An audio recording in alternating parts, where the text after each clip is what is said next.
Je voudrais citer le poète Yves Bonnefoy, parce que je crois que la question de la poésie est très présente dans le parcours de l'exposition. Yves Bonnefoy qui a écrit un très beau texte sur ce qu'il appelle l'arrière-pays, c'est-à-dire sur le fond de l'horizon, ce qu'on devine sans le voir, qu'il compare à l'arrière-plan de certaines toiles de la Renaissance, dans lesquelles vous avez des petites routes en lacets, et puis des paysages miniatures qui sont quasiment cachés. Et Bonnefoy, en décrivant ce qu'il appelle l'arrière-pays, écrit la chose suivante, c'est un souvenir d'enfance.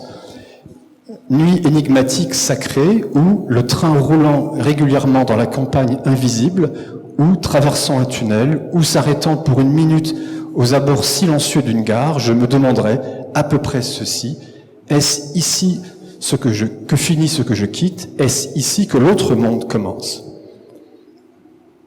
C'est un peu la question, peut-être de cette exposition. Est-ce ici que finit ce que je quitte? Est-ce ici ce que l'autre monde commence? Alors je termine ces mots de présentation avec cette gravure du poète anglais William Blake, qui imagine un personnage de dos, là aussi, c'est un troisième personnage de dos, dans sa mythologie personnelle, l'os, qui est le gardien de l'éternité, et qui franchit le seuil d'une porte et pénètre dans la mort avec, vous le voyez peut-être, une lampe en forme de soleil. Avec lui et avec les mots de Bonnefoy, nous allons justement tenter de pénétrer dans les enjeux de cette exposition. Voilà, on a ici ce disque qui serait, voilà, je pense que la conséquence est bonne entre Friedrich, Blake, Bonnefoy et ton éclipse, qui est un lieu de passage aussi, qui est un seuil, qui est une porte de perception. Alors, je voudrais me tourner vers David Elbaz, qu'on est ravi d'accueillir, et j'ai noté ces mots de Georges Lemaître. En latin, mundus est fabula, le monde est une histoire. Tu rappelles dans tes ouvrages que notre approche du cosmos, elle rompt sur un point décisif avec celle des anciens. Je simplifie évidemment un petit peu. On a longtemps pensé que l'univers était fixe et immuable. Le temps moderne considère au contraire que l'univers a une histoire, un commencement, une date de naissance, et qui n'est pas figé, qu'il évolue dans le temps. Et c'est Georges Lemaître qui évoque cette question-là. Lemaître, en d'accord avec Einstein sur ce point, est donc le théoricien du Big Bang, n'est-ce pas? Cette théorie de l'atome primitif, d'où tout émerge, et on voit qu'il était prêtre. Bonjour, si je peux reprendre quelques éléments dans l'histoire qui a fait de l'évolution qui a amené justement à cette phrase de Georges Lemaître, Mundus est fabula, il reprend Descartes et il dit donc le monde est une histoire, le monde est une fable, et il ajoute que chaque génération s'efforce d'améliorer. Et il y a une histoire parallèle de la connaissance de l'homme de sa place dans l'univers, de l'humain de sa place dans l'univers. Si je peux dire deux mots par rapport à ça, c'est que pendant longtemps, on pensait que nous étions liés à l'éternité du ciel. On était liés par un pont, un axe qu'on appelait l'axe du monde, Axis Mundi, qui était l'axe autour duquel l'univers tournait autour de nous. Et quand Copernic a dit que la Terre tourne autour du Soleil, souvent dans les livres, on nous dit il nous a délogés du centre du monde. En réalité, dans la vision des Grecs, on n'était pas vraiment au centre du monde, on était un petit peu décalé. Ils avaient une vision un petit peu compliquée avec des cercles, des épicycles, on était décalé. Mais la vraie implication de ce qu'a dit Copernic, c'est que ce n'était pas le monde qui tournait autour de nous, c'était nous qui tournions sur nous-mêmes. Donc je parle pas du cycle de l'année, je parle du cycle du jour. Ça, c'est une conséquence énorme, c'est que vous perdez l'objet physique qui était ce pont qui vous reliait à l'éternité du ciel. Et tout le reste du travail des scientifiques après, ça a consisté à tenter par l'abstraction de retrouver ce lien avec l'absolu, l'éternel, l'éternité, qu'on a trouvé à travers les équations, à travers les lois de la physique qui sont devenues universelles. C'est ce qui fait que quand Newton a nommé une loi universelle, lui qui cherchait le secret de la création divine et qui cherchait même un code secret dans la Bible dans lequel Dieu aurait expliqué comment il a fabriqué le monde, il était profondément mystique, on dit que c'est le dernier des magiciens. Quand il a mis le doigt sur cette loi universelle, il s'est pas rendu compte des conséquences qui ont suivi. 100 ans plus tard, Laplace a dit « je n'ai pas besoin de l'hypothèse Dieu, car je peux tout expliquer ». Et le scientifique s'est retrouvé dans sa toute-puissance de sa capacité de prédire l'avenir. Et donc, il reprenait la position du devin du passé, puisque un scientifique, c'est quelqu'un qui valide sa capacité dans sa capacité de prédire l'avenir. Si je mets une bille en haut, je peux vous dire à quelle vitesse elle va arriver en bas, à quel endroit, etc. Donc, je deviens tout puissant. Et ça nous a conduit, en étudiant l'univers, à cette découverte surprenante, c'est que dans l'univers, ce que l'on croyait être éternel, absolu, n'est qu'un cycle de vie et de mort, et que toute l'histoire de l'astrophysique, c'est de voir naître dans ce qu'on pourrait appeler cet entre-deux-mondes, c'est-à-dire, il y a le monde d'en haut, on va dire l'infiniment grand, le monde d'en bas, l'infiniment petit. Les Égyptiens parlent de ce voyage de l'âme de l'un dans l'autre, et finalement, on vient du monde d'en haut, puisque nos atomes sont nés dans le ciel, et finalement, ce qui est né dans le ciel, c'est les éléments du monde d'en bas. Et ce que découvre Georges Lemaître, c'est que nous sommes les enfants de cette histoire, et ce qu'on voit, pour moi, ce qui est touchant dans cette exposition, c'est que il y a sans cesse un écho. Alors, je sais pas si je peux le dire maintenant ou faut attendre plus tard, mais ça va dépendre. Je suis prêt ou pas. Par exemple, je donne, je sais pas. Bon, voilà, je dis un truc, puis vous m'arrêtez. Mais quand on se retrouve face au miroir, par exemple, avec ces étoiles-là, quand ça s'éteint, vous voyez vous, et quand ça s'allume, vous voyez plus au début. Puis vous voyez des étoiles, donc c'était vous, maintenant c'est des étoiles. Puis si vous regardez un peu plus, vous voyez dans la partie où il n'y a pas d'étoiles. Ça dit quelque chose.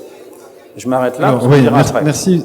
Avant le maître, il y a Edgar Poe. Il y a un texte fascinant, juste, oui. On peut dire un mot, qui est le premier qui pose par intuition poétique, qui comprend poétiquement, et peut-être tu me diras un mot de ça, pourquoi la nuit est noire. Oui. Pourquoi la nuit est noire?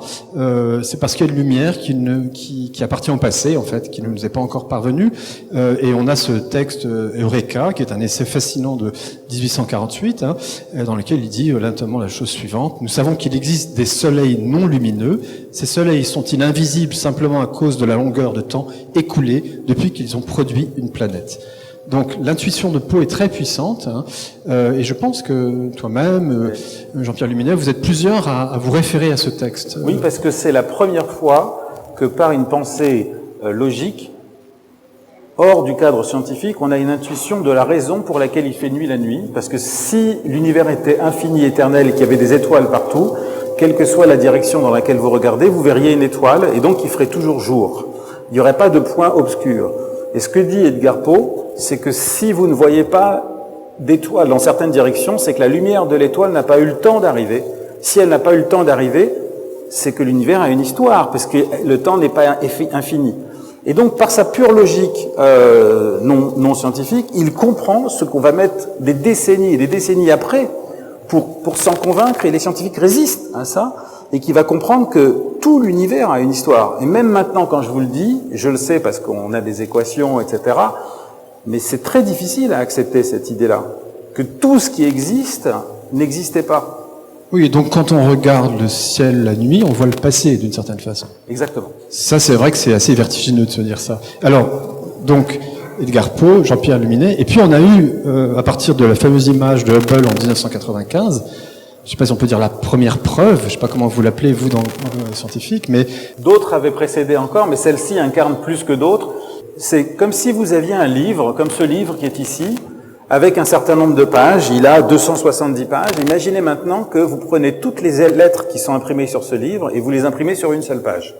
Elles vont toutes se mélanger, mais vous savez qu'à l'intérieur de cette page, si vous remettiez les lettres dans l'ordre, vous auriez une histoire. L'histoire que raconte ce livre.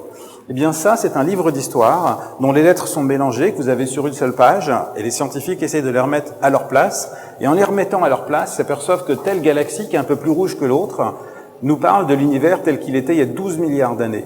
Tel autre, il y a 8 milliards d'années, tel autre, il y a 2 milliards d'années, et que, en fait, celle-ci est la descendante de celle-ci, qui est l'ancêtre de celle-ci, et qui a donné naissance à des bras qui tournent en spirale, et que celle-ci ne forme plus d'étoiles, celle-ci est stérile, celle-ci est fertile. En d'autres termes, le cycle dont on parlait de vie et de mort est raconté dans l'histoire de ces taches de lumière ici, et ce qu'on appelle la morphogénèse de l'univers, c'est comment les formes ont émergé dans l'univers.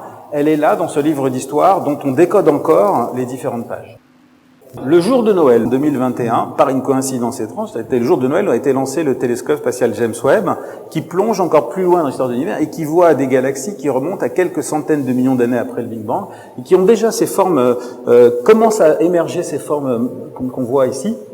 Donc on voit naître les premières sources de lumière et on sait qu'avant elles, il n'y avait rien.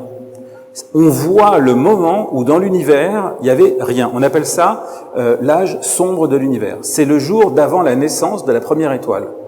Avant, c'était une idée, maintenant on le voit. Et ça, c'est pour nous quelque chose d'hallucinant. C'est hallucinant. De même, je l'ai pas dit tout à l'heure, mais comme je résiste pas au plaisir de vous le dire, c'est au début de ton livre, puisque notre discussion va durer quand même un certain temps. On estime, dis-tu au début, qu'il naît environ 10 000 étoiles par seconde dans l'univers, et que en un peu moins de 1 million d'étoiles à chaque minute.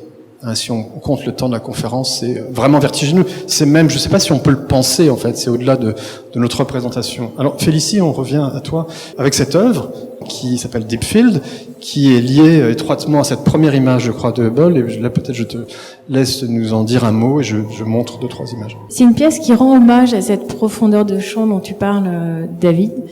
Donc, j'ai essayé de mettre, en fait, à l'échelle de le télescope Hubble, ce qu'on n'a peut-être pas dit, c'est qu'il a pris cette photo sur une portion très petite du ciel. On dit l'équivalent d'une tête d'épingle sur la voûte céleste, quelque chose approximativement de cette échelle-là.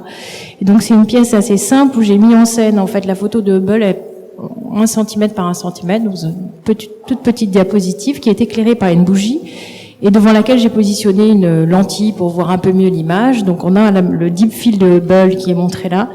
J'ai pris la version avec les 10 000 galaxies. Et cette bougie évoque la fragilité de notre connaissance. Moi, je travaille la lumière beaucoup sur la question de la perception de l'espace et du temps, et notamment parce que voilà comment notre perception nous renseigne et est un outil de connaissance. Et donc cette fenêtre de Hubble sur le monde, pour moi, c'est une fenêtre de connaissance évidemment, et puis une sorte de caverne qu'on explore. On essaye d'aller chercher plus large notre profondeur de champ, notre point de vue sur le monde et l'univers. Et donc c'est une pièce d'ailleurs qui a été exposée à l'abbaye de Maubuisson, qui a été à l'origine de l'exposition qu'on présente aujourd'hui. Merci. Pour terminer peut-être cette affaire d'histoire de l'univers et la façon de le dater, cette image fascinante, ce fond diffus cosmologique de 2010, qui est en fait un rayonnement fossile. Alors on sait tous à peu près ce que c'est qu'un fossile, hein, trace de vie disparue, conservée dans de la roche ou dans de l'ambre, et là on a une lumière fossilisée. Alors qu'est-ce que ça veut dire, David? Est-ce que tu peux nous expliquer ça? Je vais essayer de l'expliquer justement avec un objet dont Jérémy nous parlera après, mais il vibre pas beaucoup, mais vous avez entendu un son. Ce son, vous l'entendez pourquoi? Parce que la vibration du verre s'est propagée dans l'air jusqu'à vous. Aujourd'hui, l'espace est essentiellement vide. Il n'y a plus de son. Mais si vous remontez dans ce passé qui précède cette première nuit de l'univers, et vous remontez encore plus loin, l'univers était tellement dense que le son se propageait dans l'espace. L'univers était baigné dans un son avec des résonances, des harmoniques, des notes plus ou moins aiguës, plus ou moins graves, qui flottaient dans cet espace. Et puis, à un moment donné, l'espace est devenu essentiellement vide, il est devenu transparent, c'est le moment de la naissance des atomes, et le son s'est arrêté. Mais ce qui s'est passé, et qui est très important à retenir pour moi, c'est que au moment où le son s'est arrêté, les endroits qui étaient un peu plus denses, qui correspondent aux notes des vibrations sonores, se sont cristallisés, sont restés là, en arrêt sur image. Ça revient à cette onde que vous verriez de ce son qui est arrivé jusqu'à vous. Si je pouvais le geler sur place, vous verriez des atomes qui bougent comme ça, qui s'arrêtent à leur position si je pouvais arrêter le temps. C'est comme si on avait arrêté le temps. Et là, vous avez ici un arrêt sur image du son primordial. Et les endroits qui sont un peu plus denses, c'est nous. C'est-à-dire qu'en fait, les endroits qui sont un peu plus denses, ils vont se concentrer, et ils vont faire des structures dans l'univers, et ils vont devenir les amas de galaxies, les étoiles, les planètes. En d'autres termes, on pense que ça, c'est le germe, comme une graine qu'on plante dans la Terre qui va devenir un arbre, de l'univers qu'on voit aujourd'hui. Et donc on étudie ça comme étant, en quelque sorte, la musique primordiale qui a donné naissance au germe des structures de l'univers, et qui est vue dans la lumière, parce que c'est à travers la lumière qu'on le voit, mais ces grumeaux qu'on voit, c'est des sons. Ouais, c'est un petit peu bizarre ce que je dis là, moi je me rends C'est compte en le incroyable, disant. c'est des grumeaux sur les- Donc c'est une matérialisation du son. Jérémy, moi j'aimerais bien qu'on regarde ton travail. Cette Matter Light, justement, est-ce que tu peux nous en dire un mot? Je travaille avec le verre, et le verre a une particularité magique quand on la travaille, c'est elle dégage de la lumière. Depuis que j'ai commencé à souffler du verre, je suis absolument fasciné, attiré, obsédé par cette lumière, parce que je me demande depuis le début d'où elle vient et où elle va et ce qu'elle est. Parce que ce qu'est la lumière, c'est déjà un sujet. Et en fait, à travers cette investigation artistique, moi, je la résous en faisant des œuvres qui, en gros, racontent l'histoire de l'univers à travers la matière et donc la lumière.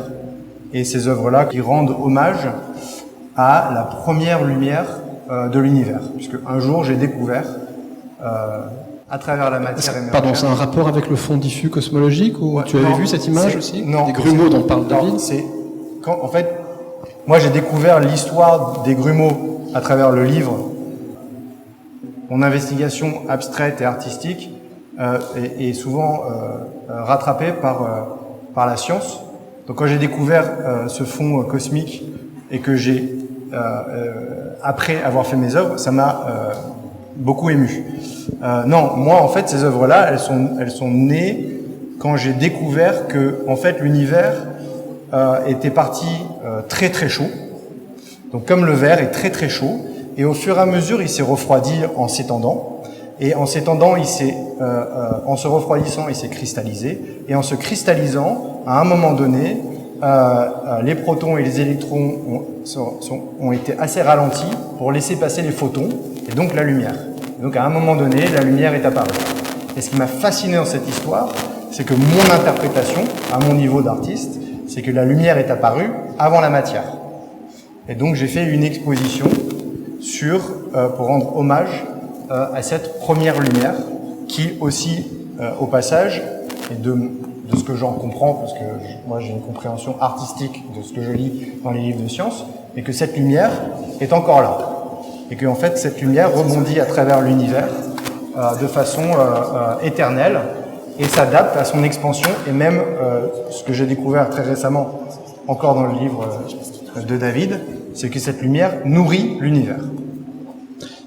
Cette lumière nourrit l'univers. Merci, parce que précisément, je voudrais qu'on parle du rôle crucial de la lumière, à la fois dans la question de l'astrophysique contemporaine et puis dans l'exposition de Félicie, et puis bien sûr dans ton travail aussi, Jérémy. Alors, je me retourne vers David, qui est un peu notre expert là, sur toutes ces questions. Donc, moi, j'ai retenu 3 éléments concernant ta conceptualisation de la lumière dans tes ouvrages. Tout d'abord, le fait que la lumière permet de dater l'univers. Là, on l'a évoqué. Et puis, c'est vrai que on parle de la vitesse de la lumière, des années-lumière. Enfin, c'est une espèce ça permet de décoder la question de l'origine, du commencement de l'univers, son histoire. Le second élément, j'aimerais bien qu'on l'aborde maintenant, si vous voulez bien. Et au fond, Jérémy nous a permis déjà. C'est le fait que ça m'a assez étonné que la lumière, c'est ce qui permet de donner forme à l'univers et à la matière. J'ai pensé naïvement, mais je connais rien en fait, que c'était la gravité, la pesanteur, etc. Tu dis non, c'est pas du tout, c'est la lumière qui permet de le faire. Et j'ai 2 citations de toi que j'ai extraites et qui me semblent en plus résonner avec la question artistique qu'on évoque ici. Je trouve très belle. La première qui dit: la lumière est le véhicule qui emporte avec lui l'agitation de la matière. Elle est le burin du sculpteur qui permet à la matière de prendre forme. Et la seconde: la véritable sculptrice des formes dans l'univers est la lumière. Alors, comment est-ce possible? On pense qu'il existe une forme de matière qui ne peut pas faire de lumière. On l'appelle la matière noire. Alors, supposer que cette matière existe, quand on l'étudie, cette matière, elle est incapable de faire des formes autres qu'une espèce de sphère qui est complètement symétrique. Et là, elle ne peut pas faire de forme de galaxie, elle ne peut pas faire de système solaire, elle ne peut pas faire de nébuleuse, elle ne peut pas faire de planète, elle ne peut pas faire de vie, elle ne peut rien faire de tout ça. Et la seule différence qu'il y a entre elle et la matière qui fait toutes ces formes, c'est la lumière. Et donc ça, c'est le point de départ pour comprendre que à toutes les étapes de l'histoire de la lumière, depuis ses germes primordiaux jusqu'à aujourd'hui, c'est à chaque fois des sources de lumière qui vont permettre à la matière de prendre forme. C'est en rayonnant cette lumière que la matière prend forme. On parlait tout à l'heure du verre. Si le verre gardait toute sa chaleur et ne pouvait pas libérer cette lumière, il ne pourrait pas prendre forme, il ne pourrait pas cristalliser. Et on se rend compte donc qu'en pratique, l'histoire de l'univers est une histoire où la lumière n'a cessé de se multiplier et les matières de prendre forme. Et on vit dans un monde qui va vers toujours plus de complexité, de plus en plus d'organisation grâce à la lumière.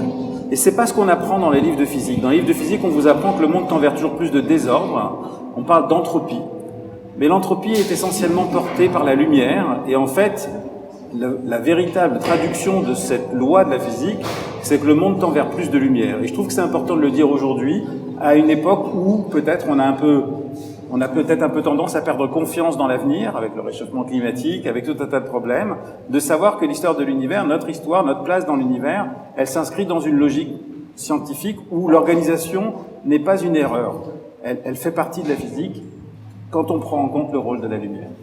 Donc Jérémy, justement, c'est la dernière pièce, c'est ça, qui est en train d'être créée et... Je voulais quand même préciser une chose sur cette collaboration qu'on a fait avec Jérémy, mais notamment par rapport à cette photo, Jérémy, que j'ai choisie et que je voulais qu'on mette dans la présentation. Est-ce que tu me parlais beaucoup de la qualité de la lumière quand la pièce sort du four? Tu vois une lumière que nous, on ne voit pas, parce qu'après, quand le verre est refroidi, donc ça devient un verre blanc transparent. Et tu me disais qu'à cette étape-là, on voit c'est légèrement orangé. Toi, tu voyais quelque chose dans cette lumière que, voilà, nous qui ne soufflons pas le verre, on ne peut pas voir. Est-ce que tu pourrais parler de ça? Alors, c'est ce que je disais tout à l'heure par rapport au verre qui dégage de la lumière. On le voit bien avec la photo avant. C'est que là, la matière est en train de dégager une lumière, mais c'est une lumière qui n'a pas de source. C'est-à-dire que quand on regarde en général une lumière, on trouve toujours une source, un soleil, une ampoule, un feu de cheminée. Là, c'est transparent. Donc il y a quelque chose pour moi, j'ai découvert en fait peut-être ce que je peux appeler une lumière mystique. Mais comme je suis pas mystique, et même si je suis un artiste, je suis très pragmatique et j'ai besoin de comprendre les choses, c'est cette lumière-là qui en fait m'obsède depuis que j'ai commencé à souffler du verre. Et dans la collaboration avec Félicie, en fait, je pense que nos univers et nos investigations se sont croisés justement autour de cette œuvre. Et j'ai trouvé aussi un terme que Félicie a utilisé pour cette œuvre que j'ai entendu comme ça, mais que en fait le verre était le fossile de la lumière. C'est une lumière fossilisée. On a une courte vidéo du moment de la création. Bon, on peut faire les commentaires. C'est surtout qu'il y a eu la création, il y a eu beaucoup de créations, il y a eu beaucoup de versions. Enfin, ça a été vu assez vite, mais ça n'a pas été fait en une seule fois. Oui, alors après, ce qui est fascinant avec le verre, et j'en parlais avec David avant qu'on commence, mais il y a aussi par sa transparence, en fait, ce que vous cache le verre, c'est qu'à l'intérieur, il y a une densité, une tension, une liquidité, et beaucoup de tensions d'ailleurs. Si vous regardez les tensions de l'univers, on peut retrouver beaucoup de similitudes. Donc j'ai trouvé très approprié en fait de créer en fait un mini univers à l'intérieur de cet univers transparent, donc qui raconte l'histoire au milieu de la naissance d'une petite étoile qui est entourée de cette petite nébuleuse qui est faite de matière.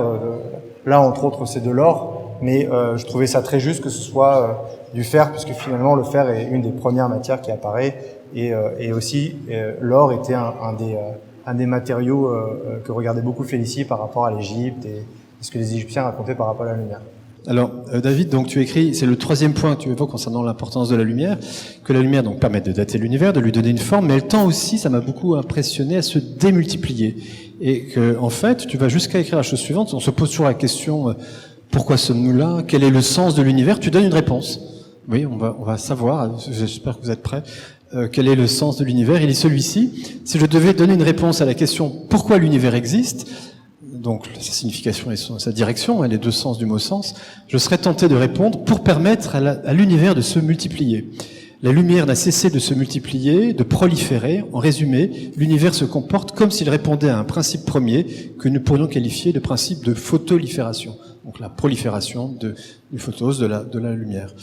Est-ce qu'on peut expliquer cela? Parce que là, on est dans le futur de l'univers, enfin dans son expansion. Pourquoi j'insiste sur ça? C'est parce que c'est ce fameux principe qu'on lit dans les livres, qui est le principe de l'entropie qui augmente. On appelle ça le second principe de la thermodynamique. Et si vous considérez juste la matière, vous verrez que si je prends des billes et que je les jette en l'air, elles vont retomber dans un désordre total. Elles vont pas dessiner, par exemple, un triangle. Donc on se dit, le monde va toujours vers plus de désordre. Mais en réalité, dans l'univers, dans ce que nous on observe, les billes, elles vont se regrouper. Elles vont pas se mettre en désordre, elles vont faire des formes organisées. Et pour comprendre ça, il faut comprendre qu'en fait, ce qu'elles font, c'est qu'elles vont créer d'autres billes. Elles vont multiplier le nombre de billes, et ces autres billes, ce sont les particules de lumière. Et donc, on répond à la propension de l'univers à se surmultiplier, à subdiviser l'énergie sous la forme d'un plus grand nombre de particules de lumière. Et depuis le début de l'histoire de l'univers jusqu'à aujourd'hui, il y a une seule chose qui augmente au cours du temps, c'est le nombre de particules de lumière. Les étoiles se créent, mais il y en a qui meurent. Donc, elles sont pas éternelles. Alors, est-ce que voilà. Ça, ce sont ces billes, par exemple? Voilà. La région de formation d'étoiles.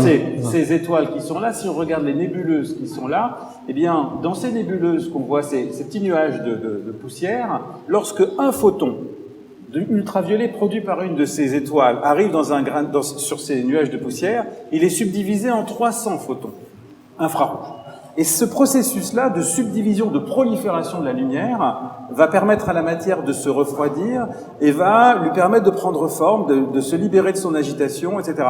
Ça a l'air d'être une lecture poétique plaquée sur une réalité scientifique, mais pour moi c'est fondamental parce que lorsqu'on dit que le monde tend vers plus de désordre, on croit qu'on dit de la science objective, mais psychologiquement c'est désagréable à entendre, non? Si on vous dit le monde est né dans une explosion, il va vers plus de désordre, il y a le réchauffement climatique, vous êtes foutus. Mais c'est juste de la science objective. Vous vous sentez moins bien que si je vous disais le monde tend vers plus de lumière et l'existence de structures organisées favorise ça, et ça va dans le bon sens. Là, voilà, c'est toutes ces formes-là qui sont belles par essence, sont la manifestation à différentes échelles dans l'histoire de l'univers de cette prolifération de la lumière. Et je conclurai en disant une chose, c'est que ce qui échappe le plus à la science aujourd'hui, c'est de comprendre pourquoi le temps s'écoule. Qu'est-ce qui fait que le passé est différent du présent, différent du futur? Ça échappe à la théorie de la relativité d'Einstein et à la mécanique quantique. Et la seule chose qui conduit ça, c'est ce principe d'augmentation de l'entropie et qui est guidé par le nombre de photons. Et donc, en fait, le nombre de photons est aussi une mesure du temps, de l'écoulement du temps.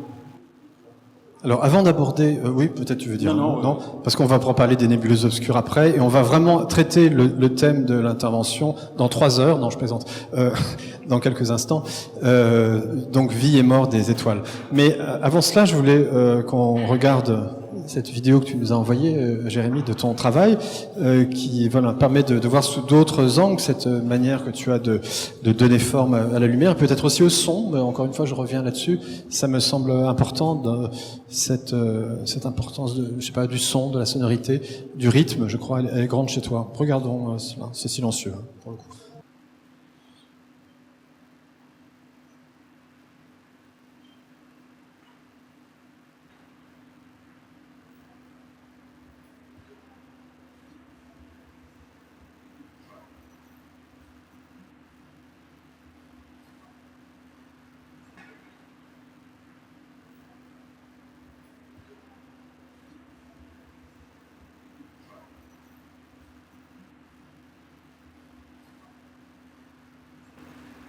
Alors, peut-être tu peux nous dire un mot. Ici, c'était Hommage à la matière. C'est une exposition que j'ai fait dans un musée en Picardie et qui, en gros, à travers ces 3 ingrédients, vont rendre hommage aux premières matières.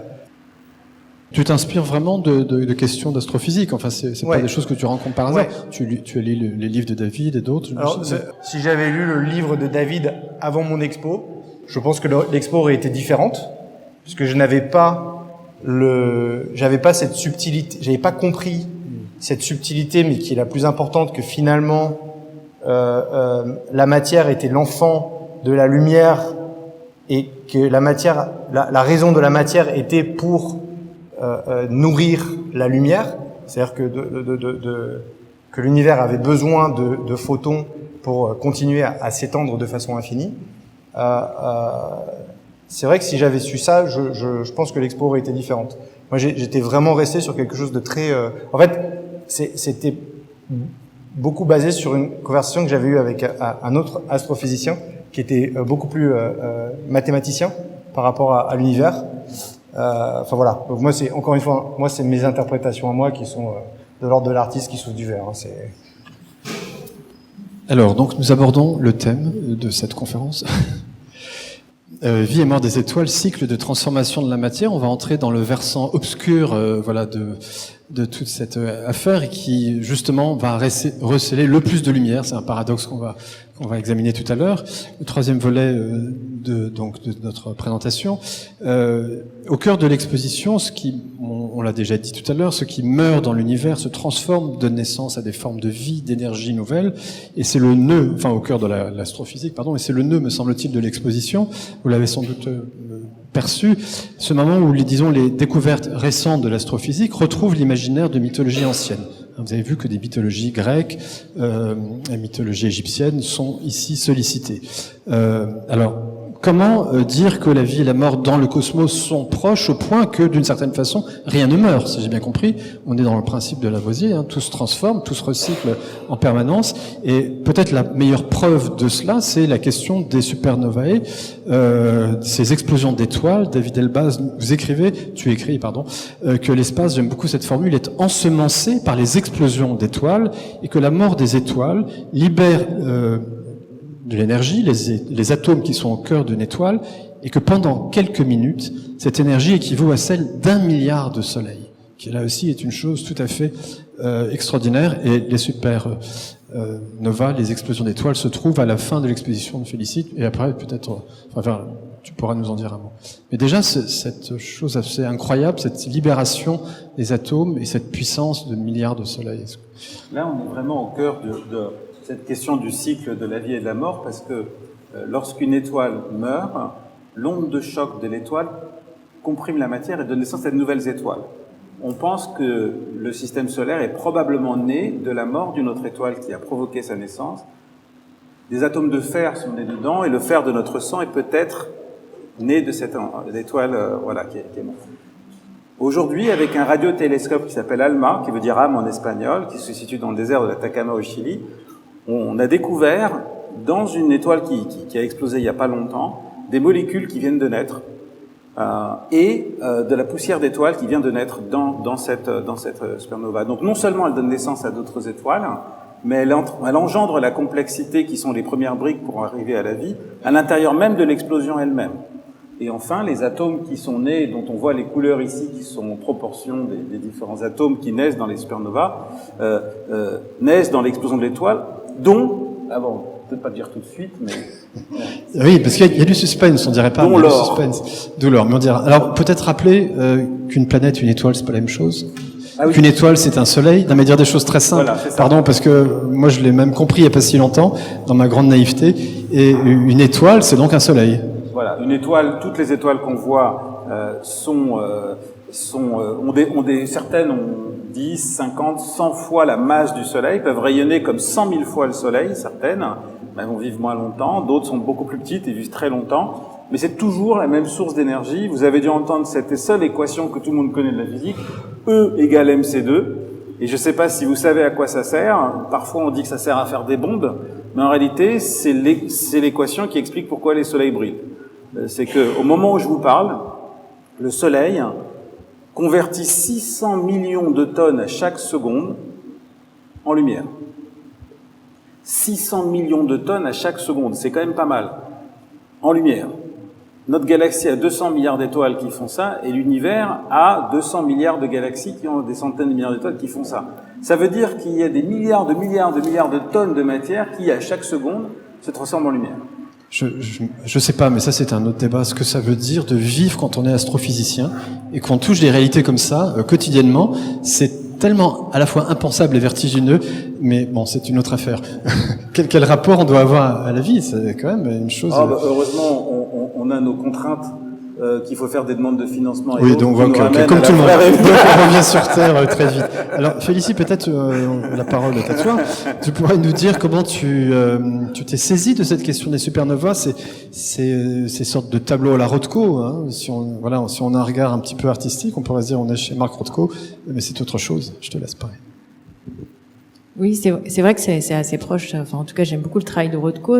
C'est un travail assez simple que j'ai fait autour des supernovas, qui finalement est le premier sujet que j'ai travaillé, le plus compliqué, peut-être pour commencer avec, je sais pas, j'aurais pu commencer peut-être par le Big Bang aussi, quand on connaît mal l'astrophysique, parce que ça veut dire qu'on a compris qu'il y avait un spectre électromagnétique et qu'on lit l'espace par la lumière, ce qui, pour un artiste qui travaille la lumière, c'est assez fascinant. C'est-à-dire qu'il y a la lumière visible et puis il y a tout le reste du spectre. Et je trouve assez étonnant qu'on arrive à percevoir la qualité d'une matière à distance simplement par la lumière, et c'est ce qui a donné lieu à cette série, qui est donc, je sais pas, la première pièce que je fais autour du sujet d'une supernova, qui en fait aborde l'idée d'ADN lumineux. Donc la série s'appelle Light DNA, et c'est comme s'il y avait une sorte d'ADN lumineux dans la matière. Et donc j'ai pris des supernovas qui sont connues. Bon, on en connaît un certain nombre, mais enfin il n'y en a pas autant que des étoiles qu'on peut observer. Et j'ai travaillé avec Fabio Acero, qui est astrophysicien au CEA et qui d'ailleurs travaille avec David, qui m'a donné des spectres de supernovas. Donc la composition en fait en matière, il n'y avait pas de molécules, hein, mais enfin en atomes de ce qui compose cette poussière d'étoiles qui après, dit-on, va devenir composer notre corps, ou nous sommes faits de poussière d'étoiles. Et donc ça donne un choix de couleurs en fonction des différents éléments qui composent ces supernovas connus, que j'ai interprétés de cette manière très abstraite, comme des tableaux lumineux. Voilà, donc là on a une représentation qui correspond à Cassiopeia, une autre à la supernova de Tycho. Enfin voilà, il y a plusieurs supernovas connues. Juste un mot, David Elbaz, comment l'astrophysicien perçoit-il cette interprétation de ce qui est au-delà de toute image, d'une certaine façon, et qui est tellement incommensurable qu'on a du mal à le mesurer même? Moi, je trouve que cette image incarne bien le fait que ce que fait l'étoile, c'est qu'elle crée de la multiplicité, elle crée de la variété. C'est-à-dire que vous avez juste des protons et des neutrons, c'est ça les briques. Donc a priori on devrait. Et puis elle en fait du carbone, de l'azote, du fer, de l'oxygène, qui vient chacun avec ses propriétés qu'on connaît et qui sont un peu incarnées par ces couleurs. Et donc on est en train de voir naître l'arlequin en quelque sorte à partir de la lumière blanche. Et donc ça pour moi ça incarne. J'aime bien la notion d'ADN parce que l'ADN c'est ce qui symbolise pour nous le fait qu'en puissance on a tout un être humain dedans. Dans cette chose-là qui est toute microscopique, et là c'est pareil, c'est une explosion, normalement c'est la fin de tout, une explosion c'est ce qui détruit, et en fait non, c'est ce qui est en train de donner naissance à la richesse. Donc c'est tout le paradoxe du cycle de la vie et de la mort. Voilà, moi ça me parle. Et alors justement, concernant ce cycle continu finalement, enfin c'est un cycle, donc voilà, c'est pas continu, mais ça tourne, ça se déplace. En tout cas, ce cycle de vie et de mort, est-ce qu'on pourrait voir, je me suis posé la question, et c'est un peu pour aborder les références mythologiques de l'exposition, est-ce qu'on pourrait voir dans ce cycle de vie et de mort l'éternité par les astres dont parlait Auguste Bianchi, ou une sorte d'équivalent de l'éternité qui nous est promise par des religions ou par des philosophies? Alors, c'est tout le paradoxe, puisque les étoiles qui sont censées incarner le dieu soleil, qui sont censées incarner l'éternité, maintenant on sait qu'elles ont une espérance de vie limitée. Par contre, le fait que tout change est éternel. Et donc, il y a cette notion de l'éternité dans la Renaissance, un peu comme ce que disent le cycle de monde en haut, monde en bas, c'est-à-dire qu'en fait, même quand ça meurt, ça donne des naissances. Et donc, cette idée de renaissance et de cycle, c'est ce qu'on voit un peu partout dans l'univers, et qui est peut-être ce qu'il y a de plus beau. C'est quand à chaque fois qu'on voit un phénomène de mort, ça engendre de la vie. Et par exemple, lorsqu'une étoile explose comme ça, et qu'elle devient aussi brillante qu'un milliard de soleils, quel destin peut-elle avoir d'autre que de devenir un trou noir, qui est l'antagonisme total de la lumière? Et donc on retrouve ce principe de complémentarité de la vie et de la mort, la lumière et l'obscurité la plus absolue. Or, quand on regarde maintenant les plus puissantes sources de lumière dans l'univers, ce sont les trous noirs. qui sont au cœur des quasars, qui sont des sources de lumière encore plus puissantes, 1000 milliards de soleils. Ouais. Et lorsqu'une étoile s'étend en trou noir, après elle bouffe la matière qui est autour, elle devient lumineuse. Et de nouveau le cycle. Et de la matière sort du trou noir qui engendre d'autres choses. Donc en fait, ça n'arrête pas. Ça n'arrête pas. Et donc nous, quand on regarde ça, finalement, l'éternité est dans le cycle. Elle n'est pas dans quelque chose de figé. C'est une leçon pour nous aussi, parce que nous, quand on regarde un être humain, on plonge à l'intérieur, c'est des tensions, c'est des battements de cœur, c'est de l'oxygène qui rentre. Tous les atomes qu'on a aujourd'hui sont pas ceux qu'on avait à notre naissance. Ils sont tous repartis, on en a mangé d'autres, etc.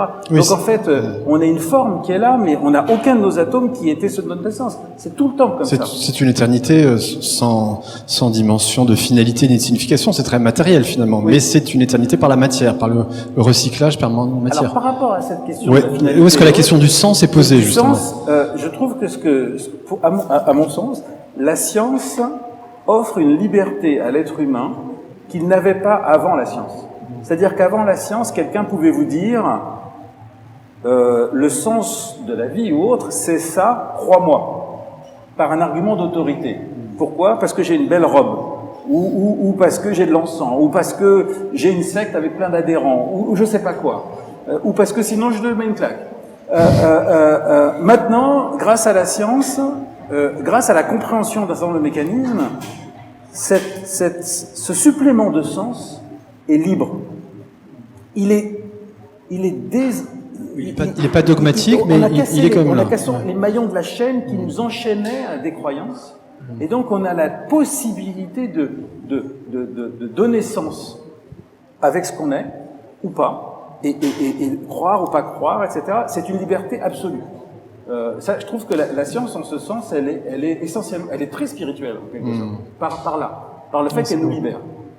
Alors, ce qui est très beau aussi, c'est quand on tourne vers certaines civilisations anciennes, et je crois que tu as une sensibilité à cet égard, on se rend compte que précisément cette question de l'éternité du cycle est souvent pensée sur un modèle cosmologique. Et là, je voulais qu'on parle un petit peu précisément de ce qui se passe, notamment dans le monde de l'Égypte ancienne. Alors, j'ai trouvé cette formule de l'historien grec Diodore de Sicile, qui nous rappelle à quel point l'accès à la mort éternelle est importante chez les Égyptiens d'anciennes civilisations, et à quel point c'est central. Donc cette formule, vous le découvrez. Les gens de l'Égypte tiennent pour tout à fait négligeable le temps passé à vivre, et ils font le plus grand cas du temps qui, par la vertu, restera dans la mémoire après la mort. Ils nomment les habitations des vivants des auberges, puisque nous n'y passons qu'un bref moment, et donnent le nom d'habitation éternelle au tombeau, puisque les morts mènent en Hadès une existence illimitée. Alors, cet accès, on va prendre quelques éléments qui sont présents dans l'exposition.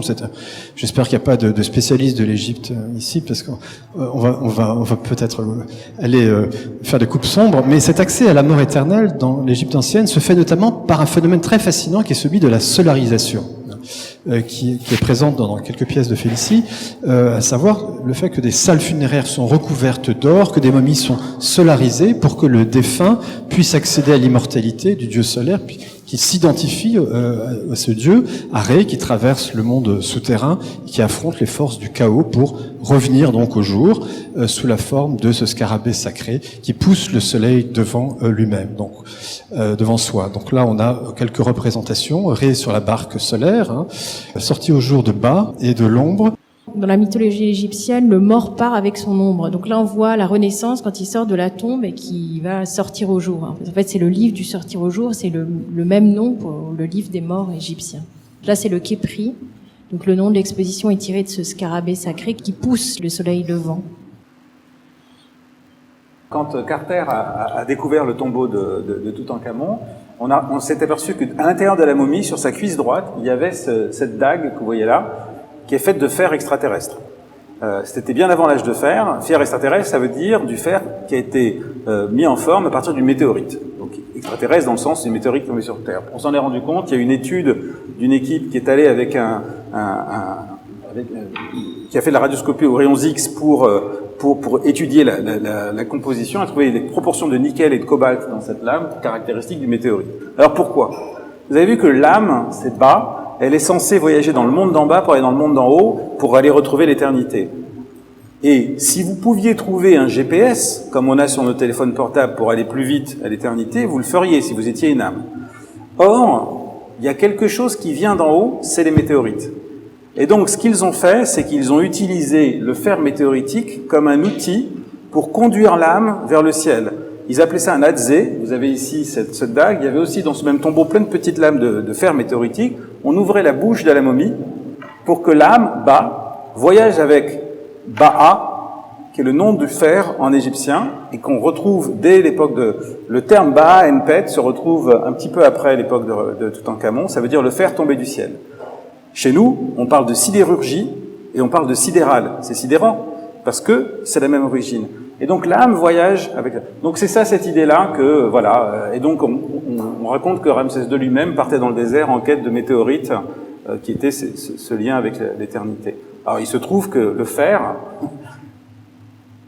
a donné la mort à une étoile, puisque les explosions d'étoiles viennent du moment où elles donnent naissance au fer, et au cours de leur explosion, elles produisent du fer, qui va ensuite produire cette météorite, qui est vraiment l'atome par excellence du cycle de la vie et de la mort.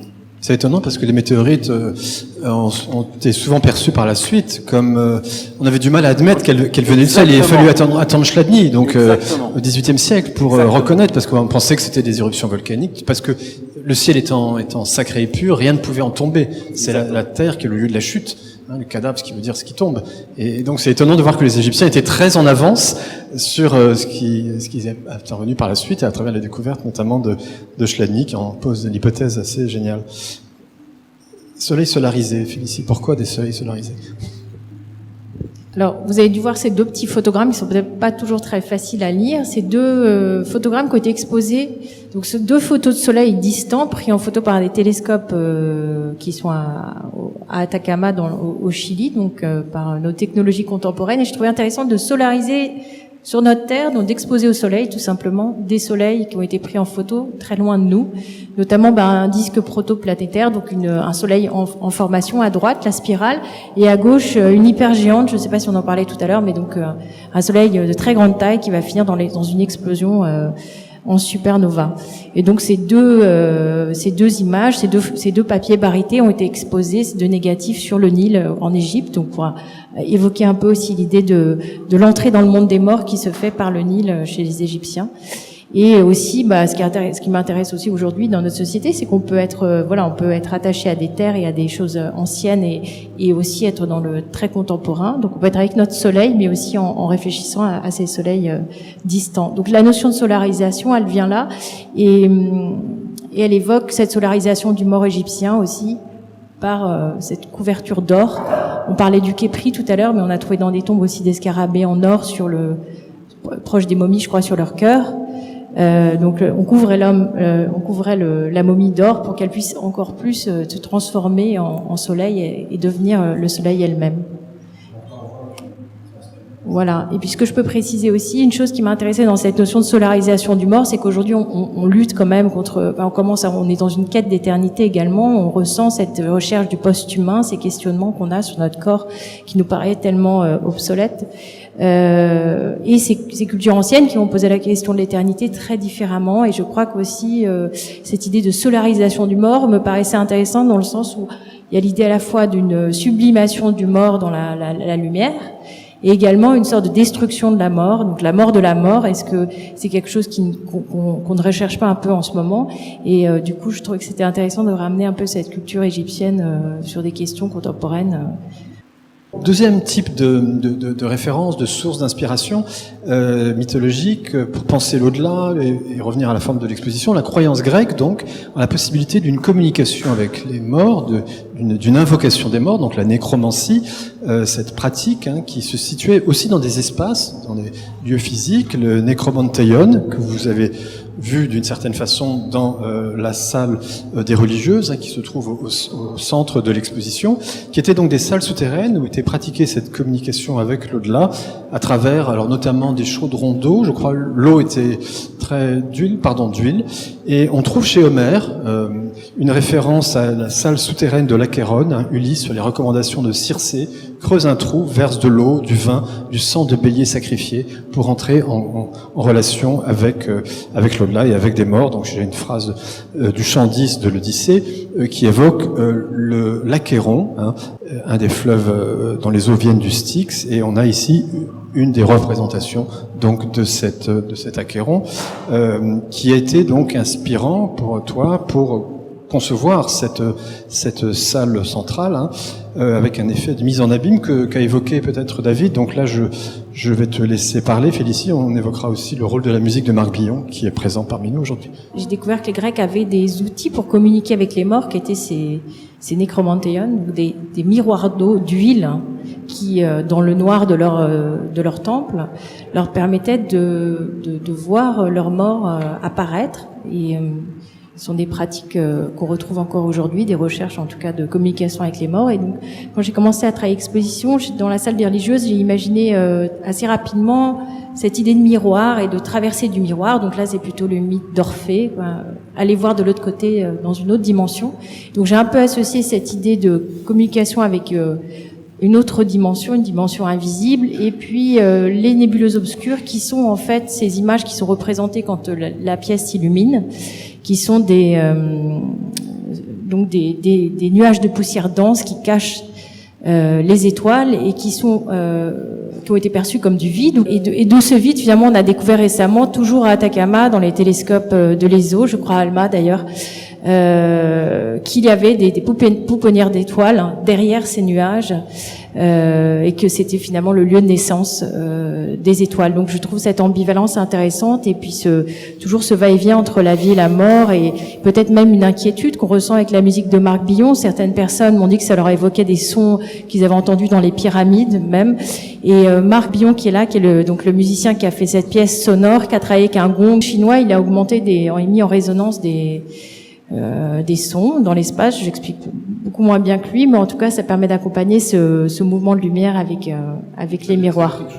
Ce lien donc entre les espaces de nécromancie, les nébuleuses obscures, on pourrait peut-être parler de cela. D'ailleurs, je remarque ici que dans la description, revient la référence égyptienne, évoquer la traversée par Ré, donc le dieu solaire, sur sa barque de la Douate, qui est le lieu obscur, hein, où Ré affronte le serpent Apophis, hein, le chaos primordial, voilà, représenté notamment par le serpent Apophis, et qu'il renaît chaque matin pour recréer l'ordre du monde.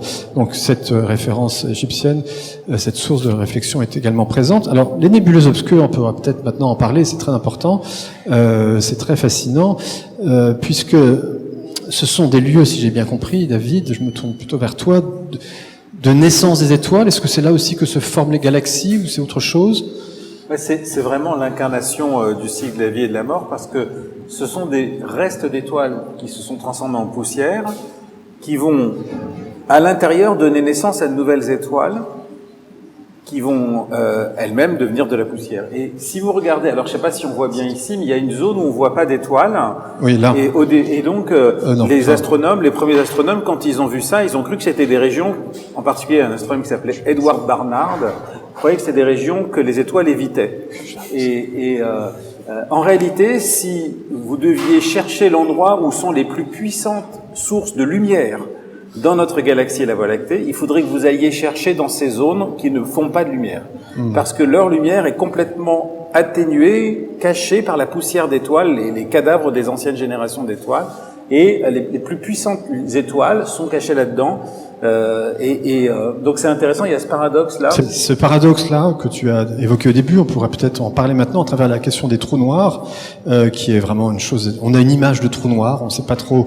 Tu vas nous dire ce que c'est, peut-être en quelques mots, un trou noir, mais là il y a toute une définition. Donc un astre, la matière est si concentrée que la lumière elle-même ne parvient pas à s'en échapper. Et donc c'est dans ces trous noirs aussi qu'on trouve une intensité lumineuse. Alors ça, c'est une découverte assez récente qui avait été faite à quelqu'un qui s'appelait Jacob Bekenstein, puis Stephen Hawking, dont vous avez entendu, et qui a l'idée que si vous mettez un trou noir, ce que je vais vous dire là peut paraître un peu étrange, si vous le mettez dans le vide, il transforme le vide en lumière.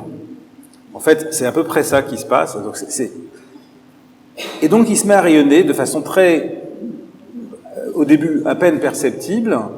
C'est ce qu'on appelle le rayonnement des trous noirs, et ça vient d'une propriété quantique du vide. C'est complexe. L'article de Stephen Hawking, qui est un peu l'incarnation de cette idée-là, s'appelle « Les explosions de trous noirs ». parce que ce mécanisme-là fait que, à la fin de l'existence d'un trou noir, il se transforme tout entier en lumière. C'est-à-dire que même le trou noir, qui était le reste d'une étoile, va, à la fin de son existence, entièrement transformer la matière en lumière. Voilà, c'est une machine à faire de la lumière, malgré que ce soit un trou noir. Donc on est complètement dans le paradoxe de l'obscurité, de la lumière, et de la vie et de la mort. Donc tout vient de la lumière, tout retourne à la lumière. Exactement. Il y a une petite vidéo de Penrose, prix Nobel de physique, que vous pouvez trouver sur YouTube, qui est assez intéressante, parce que Penrose dit, tout vient de la lumière, tout retourne à la lumière. J'ai du mal à me dire qu'on n'est pas dans un cycle. Et il a cette réflexion qui rappelle un peu ce qu'on entend là dans l'exposition. Et lui, c'est un des plus grands théoriciens de notre temps, et qui parle un peu de manière intuitive de son rapport à la lumière et à ce cycle. C'est intéressant. Vous pouvez trouver sur Internet cette vidéo. Alors pour terminer, donc justement la fin de l'exposition, la dernière œuvre, c'est donc l'œuvre commune de Félicie et de Jérémy. Alors, on s'est demandé, est-ce que c'est de l'ambre, comme de l'ambre, qui capture justement, voilà ici un insecte qui capture en même temps aussi de la lumière. Est-ce que c'est, je vais vous laisser parler bien sûr, est-ce que c'est ce qu'on appelle un rémanent, c'est-à-dire un reste, vous voyez un peu la forme ici, hein, un reste de supernova qu'on retrouverait si on regarde ici la forme, hein, vous voyez, de cette espèce de cette boule de verre, je ne sais pas comment l'appeler. Est-ce que c'est aussi une allusion à l'expérience cruciale de Newton sur la théorie corpusculaire de la lumière, sa décomposition prismatique? Je vous laisse peut-être chacun répondre. Souffler du verre, ça veut dire tourner. Et tourner, c'est organiser le chaos dans lequel le verre se trouve. C'est-à-dire que si je ne tourne pas, le verre va tomber par terre. Et je trouve assez symbolique que finalement le sens du chaos est cyclique, ou que le chaos a un cycle, et donc tout ça a un sens. Et ça me fait aussi penser à cette phrase que j'ai lue dans le livre de David, qui est que, en gros, le plus on se rapproche de la particule, le moins le temps existe, ou que le temps n'existe pas au plus proche de la particule. Donc ça, je trouve ça hyper intéressant. Et du coup, si le temps n'existe pas, où est le cycle ? Je trouve très intéressant ce que tu viens de dire. Donc c'est vrai que je pourrais peut-être juste ajouter cette idée de fossile. Effectivement, on sait pas si on a capturé un reste ou c'est un monde à venir. Et quand on a travaillé sur la pièce, on a pensé à cette idée du fossile, d'un temps arrêté, attrapé dans ce verre. Et David, veux-tu ajouter quelque chose ? Sur le rémanent, c'est-à-dire que quand on voit cette feuille d'or, c'est intéressant parce que le rémanent en question contient des atomes d'or qui sont nés de la mort d'une étoile, et c'est intéressant que vous ayez choisi justement l'or, que les Égyptiens aient choisi l'or qui incarne ça. Il y a un écho. Puisqu'on parlait de prisme et de Newton, j'ai un peu relu des choses. J'ai découvert, ça m'a beaucoup impressionné, qu'en fait, avant cette fameuse expérience cruciale de la décomposition prismatique de la lumière, à travers deux prismes, dont l'un est inversé, Newton avait fait une première expérience avec une feuille d'or et un prisme. Et il écrit ceci: les rayons réfléchis par une feuille d'or sont jaunes, mais ceux qui sont transmis sont bleus, comme cela apparaît en tenant une feuille d'or entre l'œil et une chandelle. On termine avec cette citation de Newton. Je vous remercie parce que ça a duré plus longtemps que prévu. Il a fait très chaud. Merci à vous.